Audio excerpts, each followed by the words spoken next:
You have to judge us. Who can shoulder the immense, awesome responsibilities of the presidency? Who can put into action the plans that will make your life better?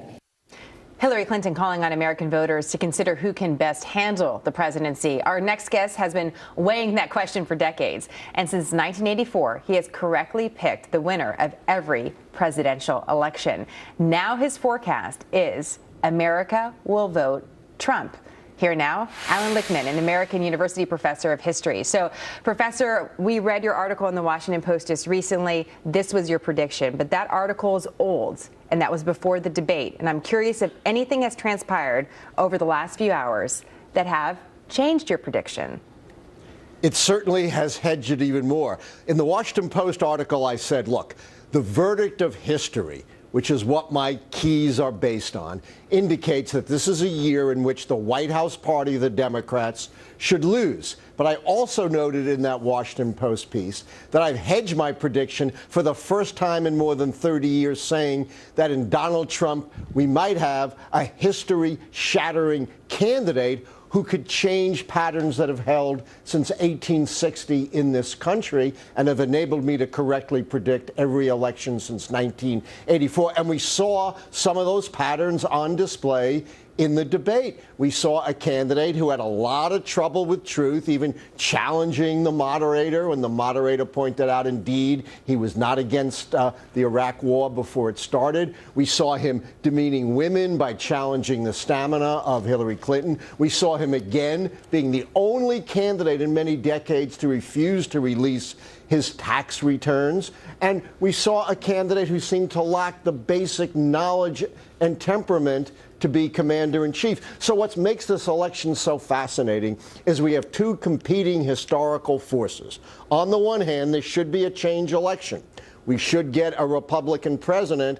But on the other hand, we have a candidate who could shatter patterns of history because of his unique status, which we saw on display last night. And we've seen throughout this campaign with statements like he's made really interesting. I don't mean to interrupt you, but that's interesting. The list that you mentioned are all things that we've discussed before in relation to Donald Trump. And so one wonders if we saw anything new last night that could change the trajectory. We don't know that yet. Let me ask you about your methodology.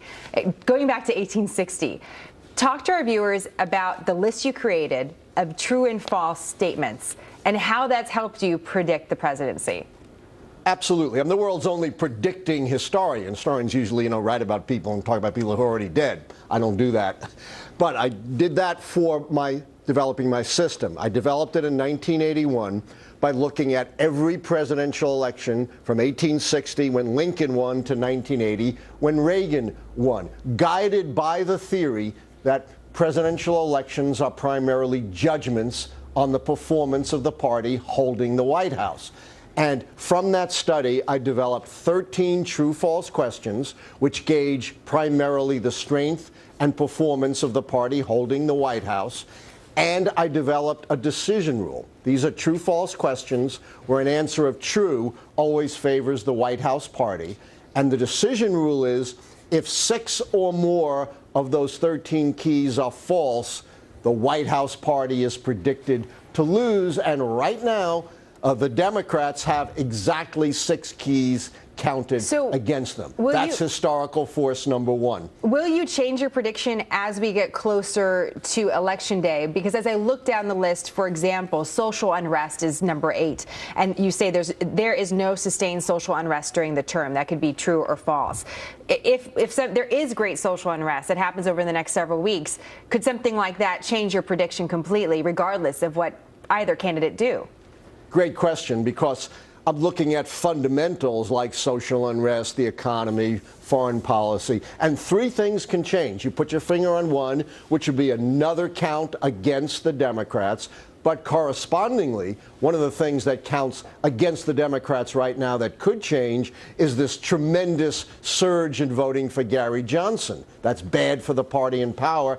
He could fade away. And in addition, I do not give the party in power a major foreign policy triumph. It's possible, though, that if they succeed in driving ISIS out of Iraq before the election, and depending on how that is sold and how that is received, that could flip that key back in favor of the Democrats. So this is the most fluid political year, frankly, in the modern history of the country. And that's why you see this crazy polling. And you say it's one of the most fascinating times for you, for someone that's looked at so many different elections. Absolutely right. Professor, it's great to have you on the program. We look forward to having you back. Let's check in and see what it looks like in the next couple of weeks. We'd love to have your assessment as things go closer to voting day. It's great to have you, Professor. Thank you. Great to be on, and you know where to find me.